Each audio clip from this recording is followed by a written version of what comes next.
life forever. Okay? This is literally my most favorite thing to do at this class, at the kebabs class. It's my harissa recipe. Okay?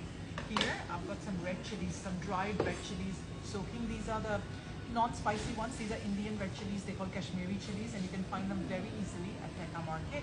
They have been soaking in water for a while. This was hot water originally. You can also soak them in room temperature water overnight and make it the next day. Okay?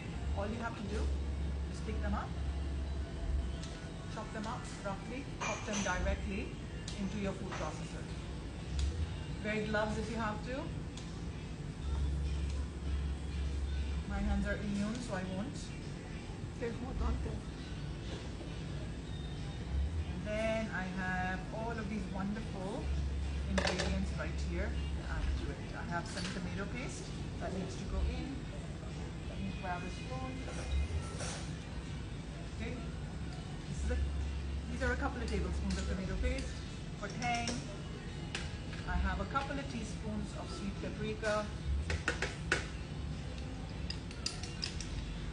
a teaspoon of whole coriander seeds, about 4 large cloves of garlic,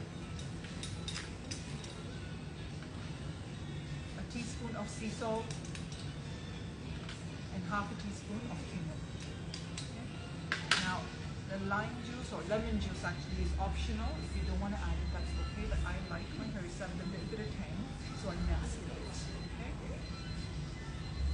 Just a tablespoon or two. Switch it on. We get a very coarse mixture here. Okay. And while pulsing, I'm going to add about 1/3 of a cup of olive oil, maybe a little bit more if you want this to stay in the fridge for longer. Okay.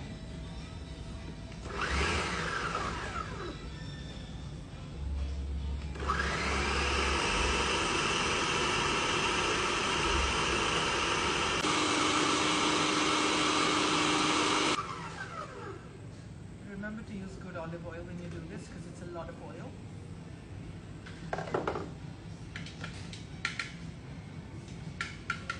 Doesn't have to be super smooth, it can be quite coarse actually.